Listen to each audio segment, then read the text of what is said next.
สบายดีเนาะสบายดีบรรดาทานผู้ที่กำลังติดตามรับชมเนาะก็ยินดีเข้าสู่เน่งย่างชาแนลเนาะมื้อนี้ก็สิพาบรรดาทานไปหาปลาเอาแห่ไปบ้านปลาเนาะไปบ้านปลาตามห้วยน้ำเนาะมื้อนี้ท้องฟ้าแจ่มใสเนาะท้องฟ้าแจ่มใสดีเบิ่งตามสภาพคือสิบ่มีฝนเนาะมื้อนี้ก็คือตอนนี้เรามาถึงแล้วเนาะมาถึงน้ำแล้วเนาะแม่น้ำตัวนี้นะที่เราจะมาหาปลาเนาะdo kia là nó一种筛选的种风种như nó do tụi đây ở bên tôi đồng chế đó tụi đây nó cũng chỉ muốn chế đâu dạ thế là muốn chọn chế mà là hôn chế bạch cha chế mê thế cho nên mà mua tụt bộ ba đến tết xứ cũng chỉ muốn lựa họ chế muốn chế chọn chế đó bên mê xứ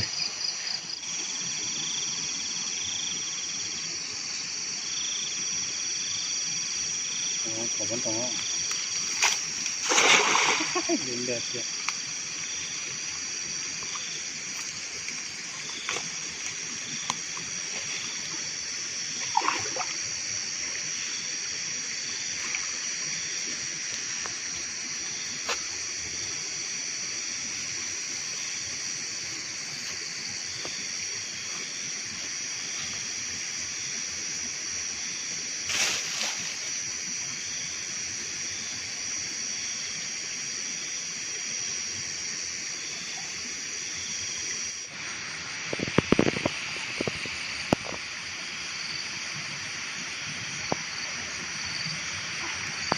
mà nên đồn chỉ đó nhà thứ nhà xe chó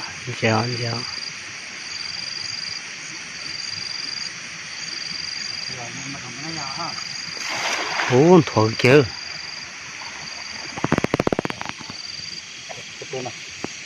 Đây nó của đâu có số không?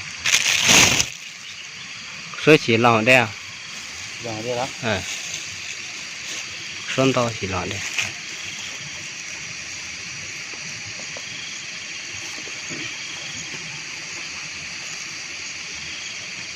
Đây là chưa mặc kiêng này đem mặc kiêng. thật to tệ lại nữa mặc kìa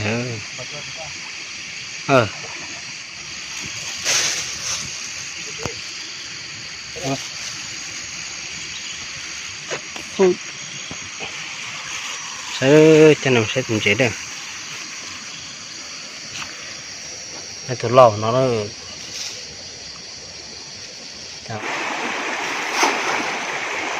Cứ dễ thế nhà đến trời nữa. Ô đến trời cực kìa. Ô tao tủ lò quá. Ô để bò xuống.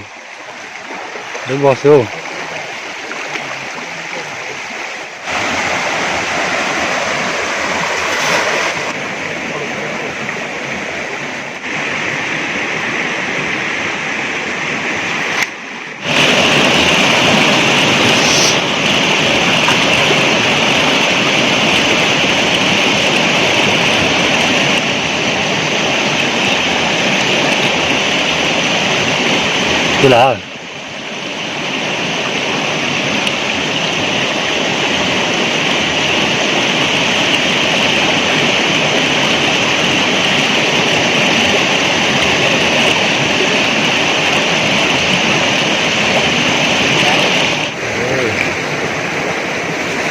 suốt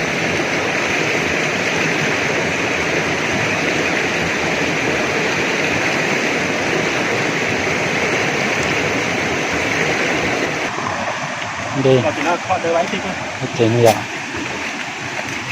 rồi trên trời thì khổ của chúng ta mà ha đây là túi mà gì nó gọt cơ đó đi kêu mình có đặt tay hơn nhiều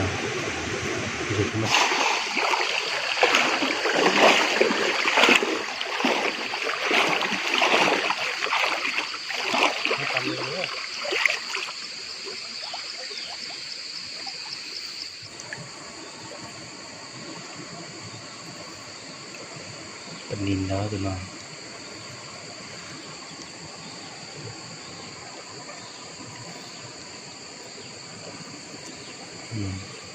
lo hành đầy nhoàng lo đầy nhoàng tụi nó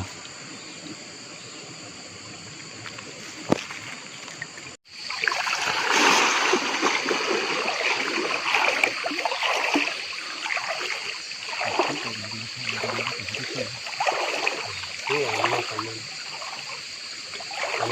em ra anh em để tôi chuột ra để cho kiếm ra rồi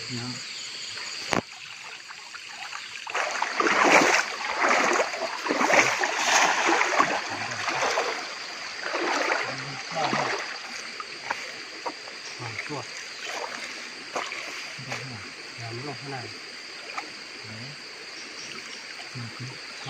mà từ nó có cơ rồi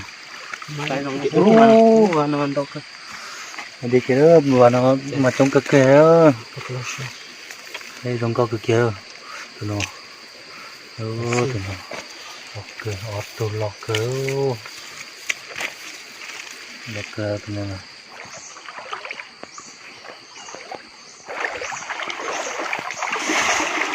được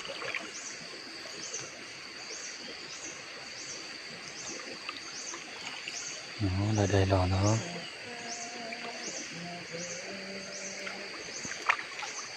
có gì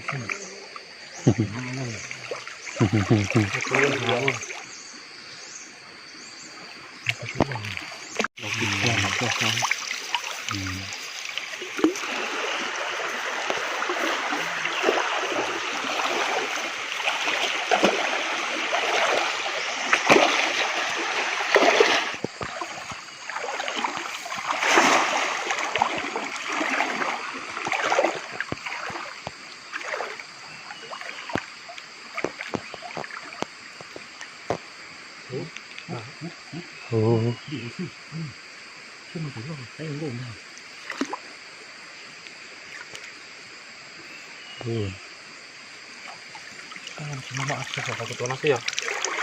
xây chúng tôi phải nói là kia đây tôi không hiểu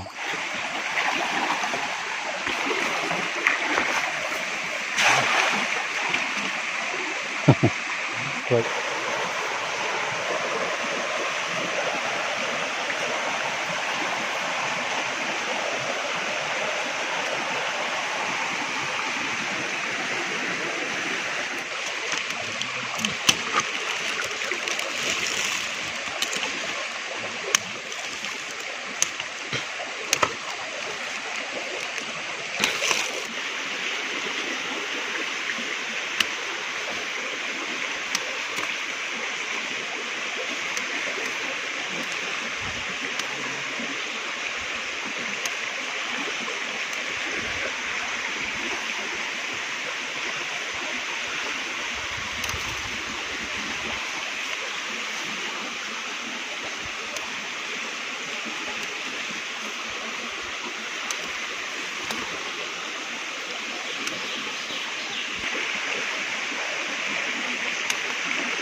เก็บผักกูดนะผักกูดโอ้สูงผักกูดใหญ่สูงเลยโอ้ผักกูดเป็นตาเซฟเด้อเอาไปคั่วไปซุกเนาะเป็นตาเซฟผักกูดนี่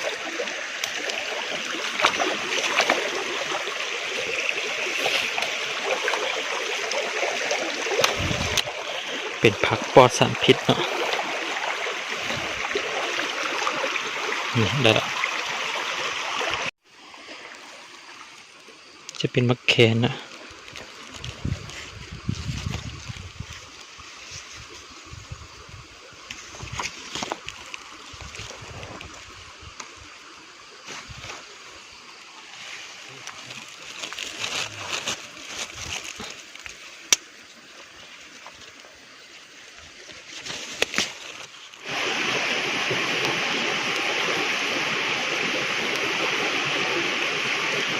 นนี้ปิ้งเอาเลย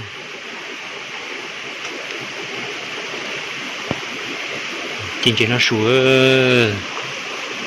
cái tuần tổng chế của tàu nhập kho tàu no thế của nó hôn chế nha ở trên chế ở trên không chặt không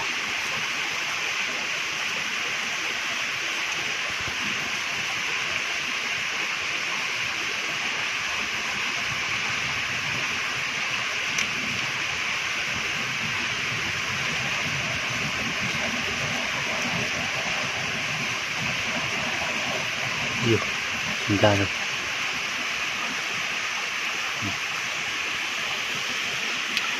ก็กำลังปิ้งเนาะ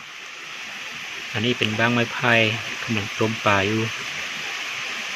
กินแบบธรรมชาติเด้อนี่ซอกของธรรมชาติกินมันจะดีต่อสุขภาพเนาะอันนี้จะเป็นมักปีเนาะมักปีธรรมชาติเนาะมักปีปลาเมื่อกี้ไปตัดเอาใบตองกล้วยมาแล้วมันเห็นยังมีหลายอยู่มักปีหน่วยใหญ่อยู่เนาะปอจเลียนจ้ะเนาะปอจเลียต่อปอจเลียนนอนเนี่ยตอนนี้จะเป็นมักแขนเนาะมักแขนปลานี่มักแขนดูปลาโอ้โดนเลยบ่ได้กินเนาะเมื่อกี้ก็ซอกผักกูดก็ได้หน่อยนึงเนาะผักกูดได้ทงนี่ก็พอกินอยู่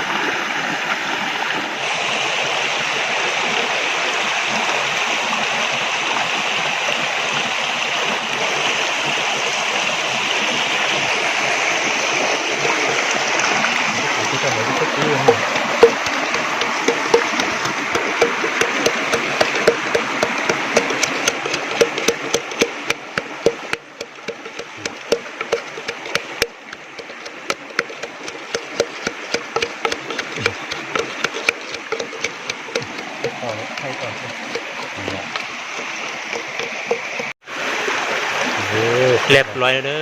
อเมนูทั้งปิ้งทั้งต้มนะป่าเนาะคือมีเมนูอะไรใช่ปะผักปีเนาะผักปีธรรมชาติครบเลยอาหารธรรมชาติปีจอกของธรรมชาติโง่ซิเด้อเป็นตัวนั้นนะอันนี้จะเป็นถ้วยนะถ้วยธรรมชาติเอาไม้ไผ่เฮ็ดบวงธรรมชาติอีกทุกสิ่งทุกอย่างเป็นธรรมชาติหมดเลยตอนนี้สกลับบ้านเด้อมาหาปลานะกินปลาแล้วก็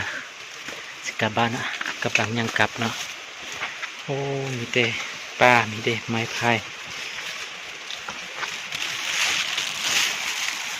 โอ้ทางไปยาก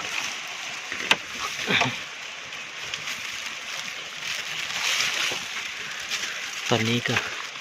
3 โมงอย่างละโอ้